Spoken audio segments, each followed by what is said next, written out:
सुन रहे हैं रहस्यमयी मुखौटे की खौफनाक कहानी सिर्फ और सिर्फ प्रतिलिपि FM पर।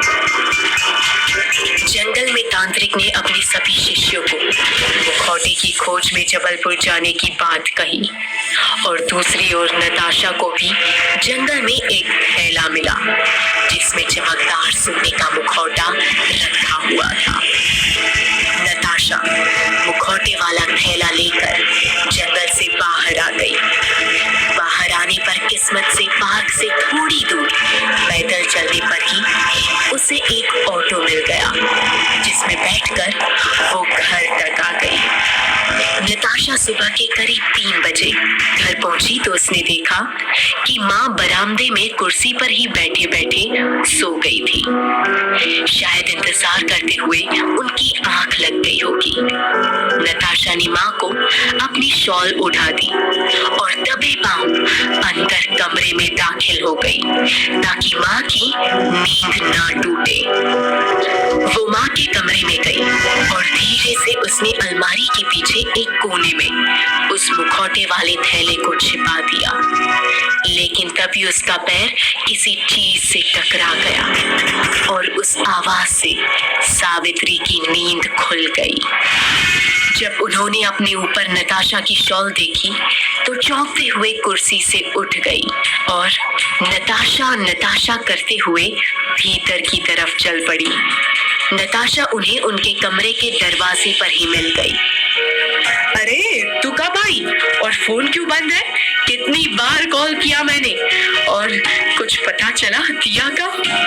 नताशा को देखते ही सावित्री ने लगातार उस पर कई सवाल दाग दिए और सवाल पूछते हुए सावित्री के चेहरे पर दिया के लिए चिंता साफ झलक रही थी। नताशा ने माँ के माथे पर प्यार से हाथ फेरते हुए कहा, अरे माँ, वो डूमना में नेटवर्क नहीं आ रहा था और तुम परेशान मत हो, देखना कल दिया खुद ही कर वापस आ जाएगी। वो आज सुबह मैंने उसे थोड़ा डांट दिया था ना, इसलिए नाराज होकर कहीं चली गई होगी। डूमना जाने की बात सुन सावित्री हैरानी में बोली, तू डूमना गई थी और वो भी इतनी रात को? पता है वहाँ जंगल में रात के समय में भूत प्रेत होते हैं। दोस्तों के साथ गई थी माँ। नताशा ने ये कहते हुए अमृता की बताई हुई बात माँ से छिपा ली। अच्छा माँ, चलो थोड़ा सो लेते हैं, देखना सुबह होते ही दिया जरूर घर आ जाएगी।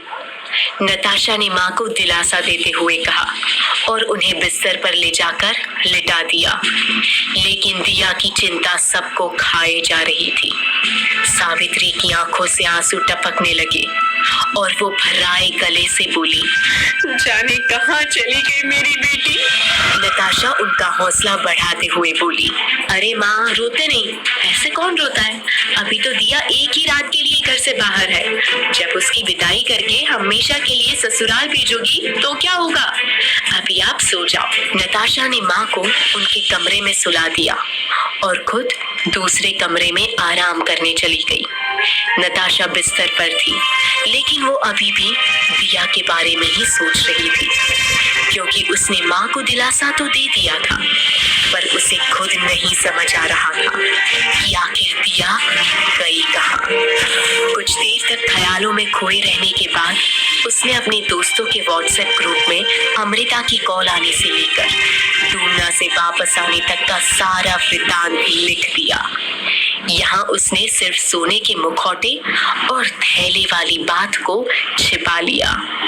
इतना मैसेज टाइप करके नताशा ने अपने फोन का इंटरनेट बंद कर दिया और ये सोचने लगी कि कल पहले पुलिस के पास जाए या डूबना दोबारा। और सोचते सोचते वो कब नींद की आगोश में आ गई उसे भी नहीं पता चला। सुबह होते ही नताशा के सब दोस्त नताशा के घर आ पहुंचे और फिर वहां से सब करीम की कार में बैठकर डूमना की तरफ चल दिए। सभी लोगों ने जंगल के चारों ओर अच्छे से खोजने की कोशिश की, लेकिन उन्हें वहां दिया के बारे में कुछ पता नहीं चला। वहां आसपास के सभी लोगों से दिया की तस्वीर दिखाकर उनसे पूछने की कोशिश की, लेकिन किसी ने भी दिया को आसपास नहीं देखा था। दुनिया में दिया के बारे में नहीं पता चला तो सभी लोग पुलिस स्टेशन जा पहुंचे। पुलिस स्टेशन पहुंचकर नताशा तुरंत इंस्पेक्टर के कैबिन में चली गई और थोड़ा कड़े लहजे में बोली, इंस्पेक्टर साहब, अब तो रात भर हो गई है ना, लेकिन मेरी बहन नहीं आई। अब आप हमारी हेल्प करेंगे या अभी भी 24 घंटे का इंतजार है आपको? मैडम, आप थोड़ा शांति से बैठ जाइए, आराम से बात करते हैं। इंस्पेक्टर ने अपने सामने की सीट पर बैठने का इशारा किया, लेकिन नताशा अब अपना आपा खोती जा रही थी। वो दोबारा ऊंची आवाज में इंस्पेक्टर से बोली, इंस्पेक्टर साहब, मेरी बहन गायब है और आप मुझे आराम से बैठने के लिए कह रहे हैं? इस बार इंस्पेक्टर ने भी नताशा को उसी लहजे में जवाब देते हुए कहा, तो ठीक है, ओके, बहुत जल्दी है तो बाहर जाकर हवलदार के पास रिपोर्ट लिखवा लो। इंस्पेक्टर के कहने पर नताशा और उसके सारे दोस्त बाहर गए और हवलदार के पास आकर खड़े हो गए, जो कि रिपोर्ट वाले रजिस्टर में कुछ लिख रहा था।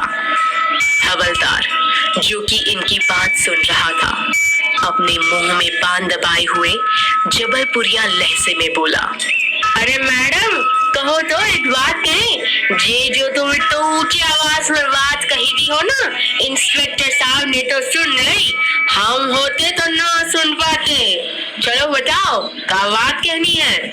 नताशा ने हवलदार से भी थोड़े कड़े लहजे में बात करते हुए कहा, बात नहीं करनी है आपसे, हमारी बहन नहीं आई है कल से घर, उसी की रिपोर्ट लिखवानी है। तो बताओ अपनी बहन के बारे में। हवलदार ने नताशा की तरफ देखते हुए कहा। नताशा ने हवलदार को दिया के बारे में सारी जानकारी दे दी। उसने ये भी बताया कि दिया की एक दोस्त ने उसे आखिरी बार डूमना नेचर पार्क की तरफ जाते हुए देखा था। जब नताशा ये बात हवलदार को बता रही थी, तब पुलिस इंस्पेक्टर भी वहीं आ गए और उन्होंने भी नताशा की पूरी बात सुनी। रिपोर्ट लिखाकर थाने के बाहर चारों लोग करीम की कार के पास खड़े थे और अब तक दिया को नहीं खोज पाने की वजह से सभी की उदासी उनकी खामोशी में साफ झलक रही थी। तभी नताशा अपनी खामोशी तोड़ते हुए बोली, यार, मैं ये सोच रही हूँ कि क्यों ना हम एक बार दिया के स्कूल ही चले, वहां जाकर शायद कुछ पता चले। हाँ, लेकिन अभी तो स्कूल बंद हो चुका होगा, शाम हो चुकी है, कल सुबह चलते हैं। मुझे लगता है नताशा, तुझे घर जाना चाहिए, वहाँ आंटी अकेली होगी। तानिया ने नताशा की बात का जवाब दिया और फिर सभी करीम की गाड़ी से नताशा के घर पहुंच गए। घर आकर नताशा ने सबको चाय और नाश्ता दिया। माँ ने कल से कुछ नहीं खाया था, तो दोस्तों ने घर का माहौल थोड़ा मजाकिया करने की कोशिश करते हुए उन्हें भी नाश्ता करवाया। नाश्ता करने के बाद दोस्तों को बाहर हॉल में बिठाकर नताशा अंदर माँ के कमरे में आई और अलमारी के पीछे रखे थैले में एक नजर में पड़ताल करने लगी। उसने एक हाथ से थैले का चेन खोला तो मुखौटे की आभा से एक बार फिर से नताशा का चेहरा चमक उठा था। तभी अचानक नताशा की नजर खिड़की पर पड़ी, जहां उसे ये महसूस हुआ कि कोई भीतर की ओर झांक रहा था।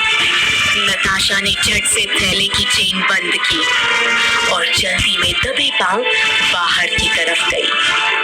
तब तक वो इंसान भागकर घर के मेन गेट तक जा पहुंचा था और अपनी बाइक स्टार्ट करने लगा था। नताशा भी दौड़कर मेन गेट तक पहुंची।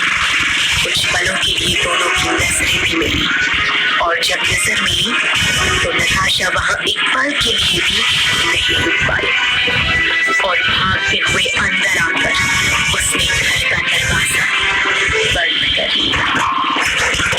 क्या है इस अनजान इंसान का रहस्य? कहीं दिया के गायब होने में इसी इंसान का तो हाथ नहीं? क्या नताशा और उसके दोस्त दिया को ढूंढ पाएंगे? या ये मुखौटा नताशा पे कोई नई मुसीबत लाने वाला है?